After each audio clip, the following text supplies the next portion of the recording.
Muy bien, completísimo como siempre, Esteban Lafuente, muchísimas gracias. Y ahora vamos a cambiar de tema porque tenemos que hablar del lenguaje inclusivo. Un lenguaje inclusivo que va avanzando entre los jóvenes, pero que también genera muchísima polémica. De esto vamos a hablar ahora en la mesa, pero antes vamos a compartir un video de una nena que decide corregir a su maestra que no habla con lenguaje inclusivo. Mirá. ¿Qué te dijo la señora hoy? ¿Qué pasó? Que la señora me dice el todo es que no existe y yo se lo explico. Y la señora dice no existe. Y por más que ella me diga no existe, yo lo sigo teniendo en mi vocabulario. Ella me preguntó y un día me dijo, a ver, ¿qué significa? Yo le dije que las y les trans no se sienten identificados con todos y todas, que hay trans que se sienten hombres, hay trans que se sienten mujeres, pero hay algunas que ni se sienten ni hombres ni mujeres. Y las y les trans reclaman eso. Y también las feministas reclaman porque nosotras respetamos cómo nos queremos llamar nosotras y ellos, ¿no? Entonces nosotros y nosotros también tenemos que respetar cómo se quieren llamar ellos, ellas y ellas. Perfecto. ¿Y qué te dice la señora? ¿Porque te pasó con una o con varias? Con todas. ¿Con todas? ¿Y una te dijo que te vayas a la dirección? Sí, una me dijo que vaya a la dirección, o sea, la maestra de clases de la lengua me dijo, anda a la dirección. Y yo no fui a la dirección, igual me salvé, porque siempre te dan una segunda oportunidad. Entonces dije, no fui a la dirección, pero igual, si yo iba a la dirección, la misma directora iba a retar a la señorita, porque la directora habla con lenguaje de género. O sea que si yo iría a la dirección, en ese caso estaría re bien. Claro, está bien, perfecto. Bueno, lenguaje de género, lenguaje inclusivo, extraordinario. Como habla esta chiquita, nos quedamos todos pasmados. Y aquí estamos en la mesa para hablar de este tema que genera tanta polémica, pero que también del cual se habla muchísimo entre los jóvenes. Y aquí están con nosotros Karina Galperín, ella es doctora en letras y profesora de la Universidad Torcuato Di Tella. Bienvenida, Karina. Santiago Kalinowski, él es lingüista de la Academia Argentina de Letras. Bienvenido, Santiago. Y Luciana Vázquez, compañera de la casa. Bienvenida, Lu. Gracias. Muy bien. Bueno, en primer lugar, preguntarles a ustedes ¿cómo surge esto del lenguaje inclusivo? Bueno, creo que él tiene más claro que yo la evolución, la estábamos hablando ahí, creo que hace unos años, no sé específicamente cuántos, pero evidentemente uno ve en la esfera pública una evolución con distintos intentos de zanjar lo que evidentemente algunos ven como un problema, que es que el genérico en masculino a algunos no les satisface ideológicamente, a otros no les satisface porque es un poco impreciso y se lleva bastante mal con cómo han cambiado las composiciones de los colectivos en el último siglo, diría yo, y se han intentado distintas soluciones. El todos y todas, el desdoblamiento ese, la X, la arroba. Claro, porque primero estuvo la X y la arroba, que eran muy difíciles de leer, ¿no? De pronunciar, y a partir de ello se cambia por la E. Claro, como en realidad el problema está, la percepción de que hay un problema es que ese problema está en la lengua, no solo en la escritura. Entonces la X o la arroba lo solucionaban en la escritura, era ilegible y por lo tanto cuando tenías que leer o cuando tenías que hablar y referirte a eso de otra manera, no tenías las herramientas. Entonces creo que hemos visto una evolución filodarwiniana en donde se está buscando la forma más apta. Claro. Ahora, ¿es necesario este lenguaje inclusivo? Eso depende un poco de dónde y para quién, porque está surgiendo la expectativa de que la persona que está hablando ante determinado auditorio, y para la postura que nosotros hemos fijado es fundamental ese rasgo. Tiene que ser lengua que en algún sentido, de todos los muchos que hay, sea lengua pública. Entonces, en ese sentido existe la expectativa, o bien de usar las fórmulas de inclusión o de no usarlas. Depende un poco del auditorio. Entonces, ¿necesario desde el punto de vista semántico, estrictamente lingüístico? No es. Sí. Porque así está codificado el género gramatical en la mente de absolutamente todos los hablantes de español del mundo. Es así desde que uno tiene 1 año. O sea, se aprende naturalmente, surge naturalmente. Después, con un esfuerzo de análisis y de crítica, en el contexto de la lucha contra las desigualdades de género, aparece esta propuesta que presupone que la lengua se configuró de un modo machista. ¿Sí? Ante esto, por supuesto, hay dos posturas. Hay gente que le quita absolutamente toda importancia porque dice que es una cosa del azar. Pero es una cosa del azar que ocurre en la abrumadora mayoría de las lenguas. Español es solo un caso, tienen el mismo problema en francés, tienen problemas similares en inglés. Sí. ¿Sí? Entonces, a partir de esa crítica que se hace sobre la lengua y de la presuposición de que eso no es algo puramente convencional, de que evidentemente si durante 100, 200, 1000 años, 5000 años y más, los hombres han monopolizado todos los roles trascendentes, los más importantes, los más visibles, y han monopolizado cosas como la fuerza física, la administración de los recursos valiosos, los roles de poder, ¿sí? Esa configuración del masculino como el género no marcado, Sí. no parece azarosa, digamos, ¿no? Pero eso es lo máximo que yo me atrevo a decir en este sentido, porque casi es una especulación. Tengo 2 preguntas, una para cada uno. En relación a esta evolución que vos un poco describías de los últimos años, Karina, por lo menos en el escenario local en la Argentina, el primer intento público y ostensible, o uno de los primeros intentos públicos y ostensibles de una cierta inclusividad del lenguaje, lo hacía la expresidenta Cristina Fernández de Kirchner, cuando empezó a referirse, en lugar de todos, como un colectivo que agrupa los distintos géneros, a distinguir por lo menos todos y todas. Pero al mismo tiempo, esa misma presidenta estuvo sostenidamente a lo largo de toda la gestión kirchnerista en contra de, por ejemplo, el aborto legal, seguro y gratuito.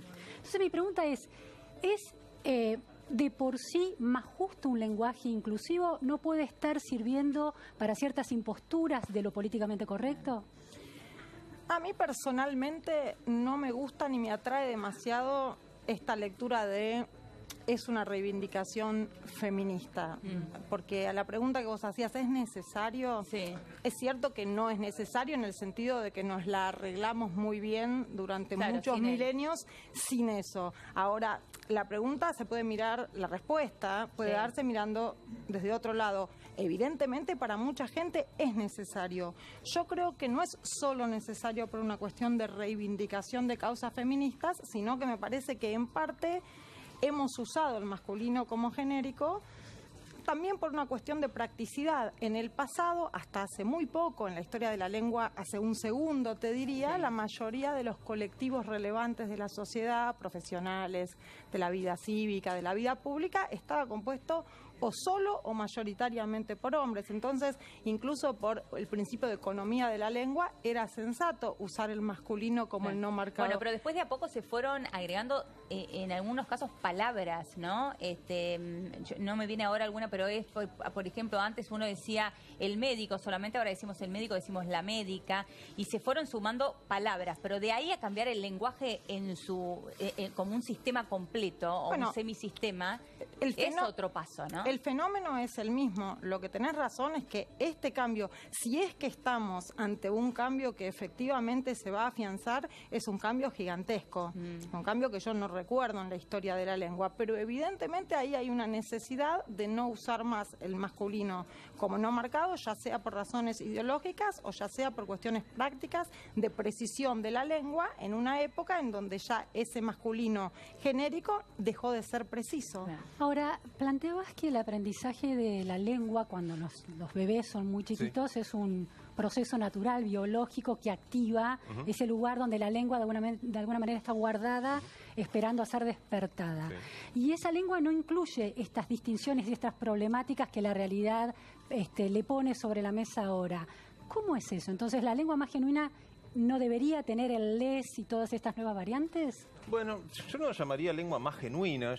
Para nosotros esto es un recurso de intervención del discurso público que busca, cada vez que aparece alguna de estas fórmulas, y en ese sentido da igual más o menos cuál es, busca crear una segunda capa de sentido que pone el foco sobre una injusticia que tiene la sociedad. Entonces, en ese sentido, lo que busca es el efecto en el auditorio de reconocimiento de la problemática, de además saber que ese enunciador en ese momento se está pronunciando de una manera, está diciendo, este problema existe, nos está obligando a reconocerlo o nos está animando a reconocerlo. Son dos posiciones distintas. La tuya es una posición casi, la descripción que haces del fenómeno, un fenómeno militante, y en el caso de Karina es un fenómeno que responde a cambios de la realidad. Yo creo que hay los dos. Hay los dos. Que hay una confluencia, y por eso me parece a mí, y quizás estoy equivocada, me parece a mí que precisamente porque hay esa confluencia, el fenómeno es tan importante. Yo le contaba a él que yo tengo un hijo de 14 años que en sus chats de WhatsApp ellos hablan sin ninguna necesidad de intervención militante, ya con el E. Digamos, es una manera de utilizar la lengua. Quizás es muy embrionario, es muy pequeño ese uso, pero yo creo que están confluyendo distintos usos que hacen que el fenómeno tenga una envergadura tal que estamos hoy acá hablando de esto. Pero no es más bien de un colectivo en particular, en este caso el colectivo feminista, más radicalizado o más fuerte, y no de una sociedad en su conjunto, digo. Digamos, hay un proceso de la realidad social que configura las cosas como masculino. Después, como las cosas están configuradas en la lengua como masculino, esa configuración refuerza lo que sucedió en la historia social. Entonces, como dice Karina, creo que tiene razón. La vanguardia del cambio lo va a tener el cambio en la realidad social. Es decir, nosotros, cuando pensamos en un científico y están hechos los estudios, pensamos eminentemente en un hombre, porque la historia de los científicos son todos hombres. Claro. Sí. Poquitas mujeres. Ahora, resulta que el día que haya mitad de hombres y mitad de mujeres, esa figuración ya va a cambiar, y mientras tanto, el recurso de intervenir ese refuerzo... ¿No es eso más natural, eso que estás planteando?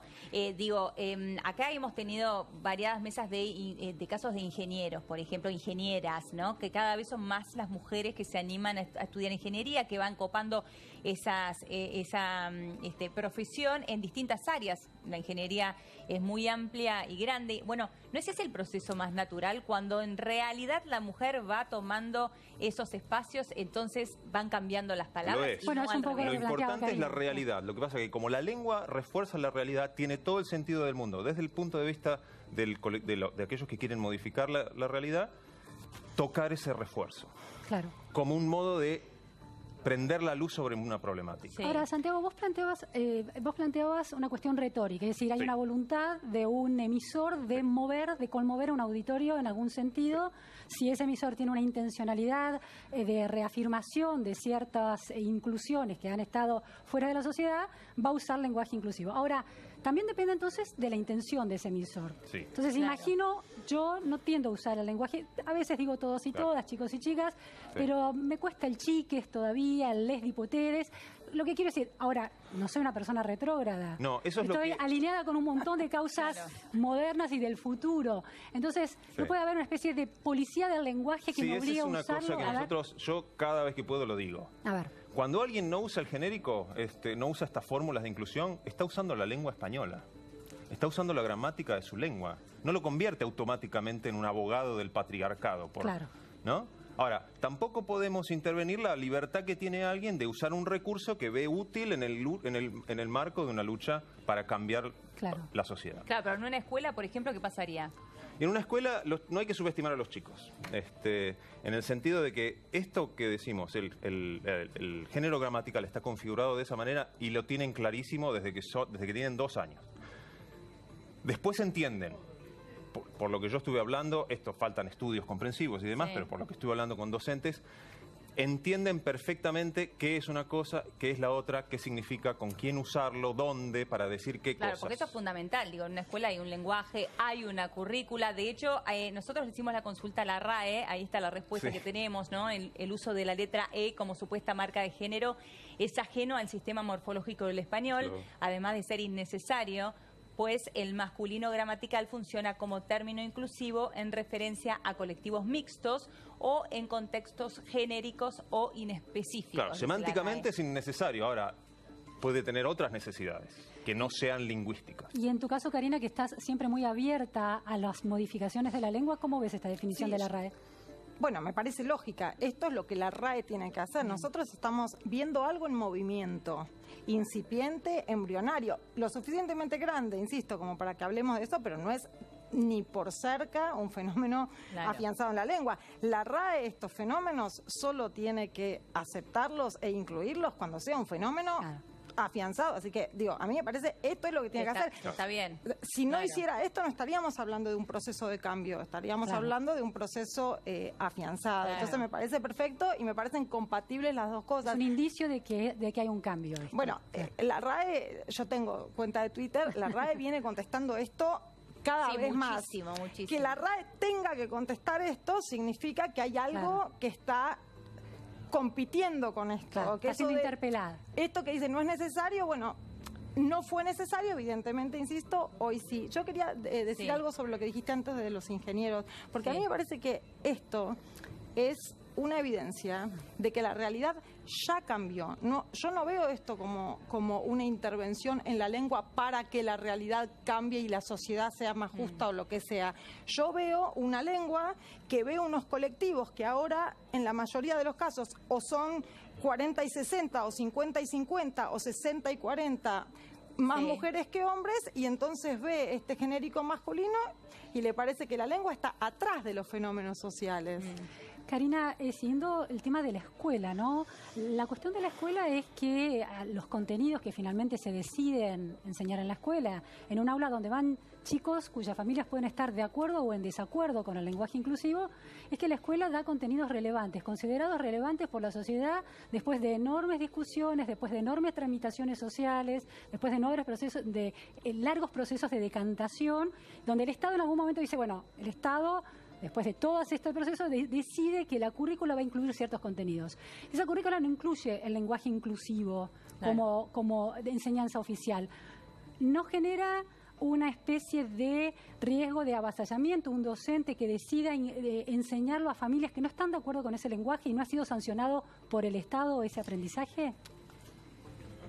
Bueno, digamos, nunca se va a poder lograr que todo el mundo esté de acuerdo, digamos. Entonces, como te decía, no hay que subestimar las intuiciones lingüísticas de los estudiantes, por más chicos que sean. No es que hay peligro de que les cambiemos la lengua que tienen en la mente. La lengua no es fácil de cambiar. No la cambian dos personas, no la cambia un colectivo militante, no la cambia un sindicato, no la cambia la Real Academia Española. ¿Sí? No es fácil cambiar la lengua. El voceo que usamos nosotros lo combatieron durante 1 siglo y medio y no pudieron. Y ni siquiera ahí hay una ventaja de ningún tipo. Es simplemente porque los hablantes se decidieron a usar eso por razones que no tienen ninguna ventaja comunicativa. Nosotros no vemos que haya en el genérico un tema de comunicación. Lo vemos, no es un tema lingüístico, lo vemos como un tema retórico y por eso nos parece mejor lo que hace la Academia Argentina de Letras, que no se pronuncia sobre un tema que no es lingüístico, que lo que hace la Academia Española, que se pronunció en 2012. Pero son posturas que están dentro del debate, ¿no? Pero ¿por qué no se pronuncian? ¿No se pronuncian para dejar ver cómo fluye y después, a partir de eso... Porque todavía no es un fenómeno lingüístico. Por lo menos esa es mi opinión. La Academia Argentina, yo no hablé en detalle con los académicos, pero no debe una institución que se dedica a la lengua no se debería pronunciar sobre un fenómeno del discurso político. Claro, porque no es un fenómeno lingüístico todavía. Todavía. Como tal. Yo creo que sí, ¿eh? Yo en eso no estamos de acuerdo. Yo creo que no es solo un fenómeno. Digo, los chicos hablando, decís. Tendrá o habrá empezado con una voluntad de intervenir, pero yo lo que veo es la aparición de un tercer género.